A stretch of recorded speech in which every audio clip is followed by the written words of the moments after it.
Bonjour à tous, c'est Samuel Tremblay-Michaud pour l'équipe de RPM. Cette semaine, j'ai mis à l'essai la Mazda 3 Sport 2023, une voiture qui est assez unique dans son genre parce que dans l'univers automobile actuel, il n'y a plus beaucoup de voitures hatchback, des voitures à haillons de ce format-là dans la catégorie des voitures compactes.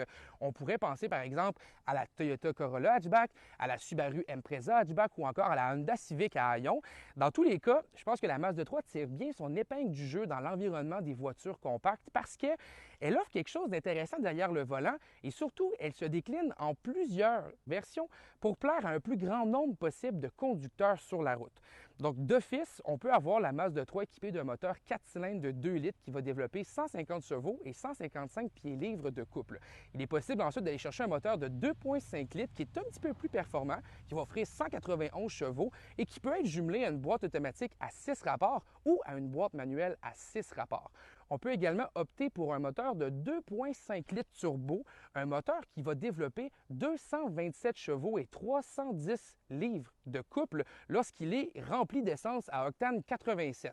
Si vous optez pour de l'octane 93, le véhicule va développer 250 chevaux et 320 pieds-livres de couple, donc ça fait en sorte que la Mazda 3 est une voiture plutôt performante sur le marché. Ce que j'aime également du véhicule versus les concurrents, c'est qu'elle est offerte en version traction, mais elle est aussi offerte en version 4 roues motrices, ce qui fait en sorte que, selon moi, le concurrent le plus proche de la Mazda 3, c'est la Honda Civic à haillons qui s'offre également en boîte de vitesse manuelle, qui est également offerte en boîte automatique et qui offre aussi un moteur turbo dans la version à haillons. Malgré tout, la Honda Civic n'offre pas de système 4 roues motrices, ce qui fait en sorte que la Mazda 3 prend une place encore un petit peu plus importante, selon moi, dans le marché. Quand on regarde l'ensemble du produit, les éléments que j'ai appréciés, c'est bien sûr la qualité de conception du produit. Je ne cacherai pas que lorsqu'on prend place à bord, on sent vraiment qu'on est dans un véhicule de grande qualité, avec une belle finition intérieure, des matériaux de bon goût également. L'édition que j'ai aujourd'hui, c'est la plus cousue, donc c'est l'édition GT avec le 4 roues motrices également et le moteur 2,5 litres turbo. C'est l'édition la plus dispendieuse aussi qui coûte 39 000 $. D'entrée de gamme, avec le moteur 2 litres de la boîte manuelle à 6 vitesses, le véhicule coûte 24 000 $. Donc, ce qui en fait en sorte que c'est une voiture qui reste plutôt abordable dans le marché actuellement. Pour revenir à l'édition GT que j'ai mis à l'essai, c'est une voiture qui est bien équipée. On a un système de son Bose à l'intérieur. On a également des teints de couleurs rouge et noir dans l'habitacle. On a l'affichage tête haute lorsqu'on conduit le véhicule et on sent vraiment que c'est une voiture très bien construite, honnêtement. Là, il n'y a pas rien à dire à ce niveau-là. C'est un véhicule que j'ai beaucoup apprécié aussi derrière le volant, bien évidemment, miniature Mazda, et on le sent vraiment. Côté conduite, je pense que c'est l'impact à haillons la plus plaisante qu'on a sur le marché actuellement. Quand on regarde ensuite qui m'ont un petit peu plus chicoté ou des éléments que j'ai trouvé un peu plus désagréables. On pourrait penser par exemple à l'espace à l'intérieur. C'est un véhicule qui n'offre pas beaucoup d'espace à l'arrière. Très difficile de mettre un banc de bébé. D'ailleurs, vous irez voir les photos que j'ai mis de l'essai en ligne sur le site de rpmweb.ca où est-ce que j'ai mis le banc d'auto de mon fils à l'arrière. Vous allez voir, c'est plutôt restreint en termes d'espace. Le coffre non plus n'est pas le plus volumineux de la catégorie. Ça nous amène à parler de la visibilité aussi. Lorsqu'on regarde le haillon à l'arrière, on n'a pas beaucoup de fenestration sur ce véhicule-là. Ça fait en sorte que la visibilité, elle est très difficile derrière le volant. Une chance qu'on a des caméras 360 degrés pour nous aider dans nos manœuvres plus rapprochées, parce que je vous dirais que c'est vraiment un défaut de cette Mazda 3-là, la visibilité. Et dernière chose qui m'a un petit peu plus étonné, c'est la consommation de carburant.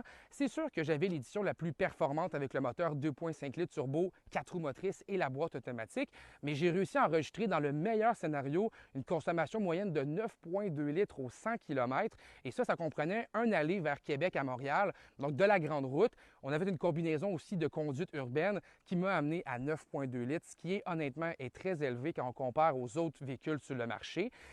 Malgré tout, on peut lui pardonner plusieurs de ses défauts lorsqu'on prend le volant parce qu'on sent vraiment que c'est une voiture qui est très solide.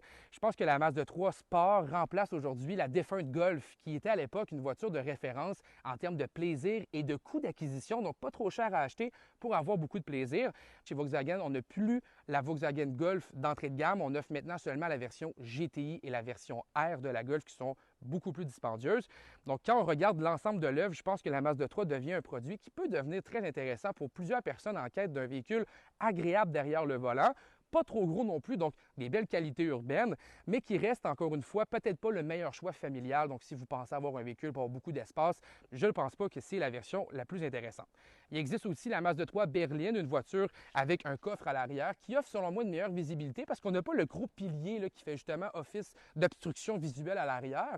Mais lorsqu'on prend la version berline, on n'a pas non plus le même style de conduite qu'on va avoir dans la version Sport qui, elle, est justement un petit peu plus calibrée pour le plaisir de conduite. Est-ce que maintenant l'équipe de RPM recommande ce produit-là? Assurément.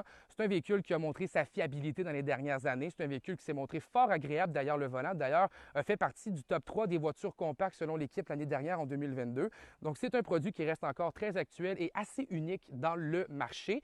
Certaines rumeurs parlent aussi que le moteur 2 litres disponible d'entrée de gamme disparaîtrait pour l'année modèle 2024. Donc, ce qui voudrait dire qu'il resterait seulement le moteur 2,5 litres et l'édition turbo de ce moteur-là. Donc, si vous êtes en quête d'une voiture compacte à ion à boîte de vitesse manuelle avec un moteur 2 litres, c'est peut-être votre dernière chance de le faire en 2023. Dans l'ensemble, c'est un produit qu'on va recommander sans problème. Et si vous voulez en apprendre davantage sur mon essai, je vous invite à aller consulter le site rpmweb.ca. Vous allez pouvoir lire mon essai complet et découvrir justement à quel point j'ai apprécié le confort et le plaisir de conduire de cette voiture. Bonne journée!